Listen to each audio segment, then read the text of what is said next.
국세청이 경영에 어려움을 겪고 있는 수출 중소기업의 법인세 납부 기한을 직권 연장하는 등 세정 지원을 시행합니다. 특히 올해는 해외에 직접 수출한 금액뿐만 아니라 국내에서 공급한 금액도 수출액으로 모아 지원 대상을 확대했는데요.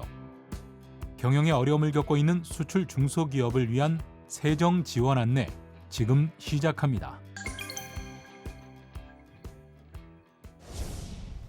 고물가, 고금리, 고환율, 이른바 3고 시대로 국내 경제 위기가 지속되고 있습니다. 이에 국세청은 경영에 어려움을 겪고 있는 수출 중소기업의 자금 부담을 덜어주기 위해 12월 결산법인에 법인세 납부 기한을 직권으로 연장하는 등 세정 지원을 적극 시행하기로 했습니다. 지원 대상은 수출액이 매출액의 50% 이상인 중소기업과 관세청이 선정한 수출 우수 중소기업, 대한무역투자진흥공사가 선정한 세계 인류상품 생산기업 등으로 지난해와 비교해 매출액이 감소하고 중소기업 유예기간에 해당하지 않는 1만 6천여 개 법인입니다. 올해는 해외에 직접 수출한 금액뿐만 아니라 내국 신용장 또는 구매 승인서에 의해 국내에서 공급한 금액도 수출액으로 보아 지원 대상을 확대했는데요.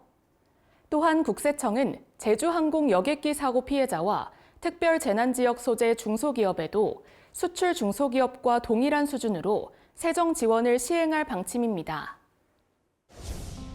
국세청은 세정 지원 대상 중소기업의 법인세 납부 기한을 납세자의 신청 없이 직권으로 당초 3월 31일에서 6월 30일로 3개월 연장하는데요. 납부세액이 1천만 원을 초과해 분납하는 경우에도 분납 금액의 납부 기한도 동시에 연장됩니다. 예를 들어 납부세액이 5천만 원인 경우 납부할 세액의 50% 이하 금액을 분할 납부할 수 있는 만큼 2,500만 원은 6월 30일까지, 나머지 2,500만 원은 9월 2일까지 납부하면 됩니다. 국세청은 납부기한이 연장된 법인에 개별 안내할 예정인데요. 다만 납부기한만 연장되는 것으로 법인세 신고는 반드시 3월 31일까지 해야 합니다.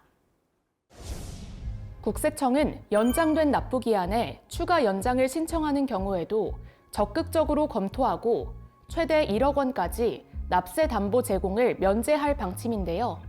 환급세액이 발생한 법인에는 통상 신고 기한 종료일 후 30일 이내 지급하던 것을 10일 이내에 신속히 지급할 계획입니다.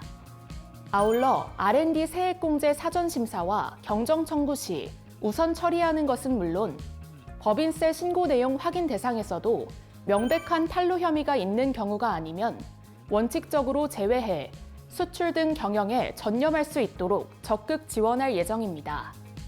여기서 연구, 인력개발비 세액공제 사전심사란 사전심사를 신청한 연구, 인력개발비에 대해 세액공제 적정 여부를 사전에 확인해주는 제도로 기업이 사전심사 결과에 따라 신고하면 신고 내용 확인과 감면 사후관리 대상에서 제외되고 추후 심사 결과와 다르게 과세 처분되더라도 가산세가 면제되는 혜택을 받을 수 있습니다. 한편 납부기한 연장 신청을 원할 경우에는 관할 세무서에 우편 또는 방문 신청하거나 국세청 홈택스에서 온라인으로 신청할 수 있습니다. 이 밖에도 국세청은 사업에 현저한 손실이 발생한 법인 등이 납부기한 연장을 신청하는 경우 납세 담보 면제 등 세법이 허용하는 범위 내에서 세정 지원을 적극 시행하겠다고 밝혔는데요. 모쪼록 경영에 어려움을 겪는 기업에 도움이 되길 기대하겠습니다.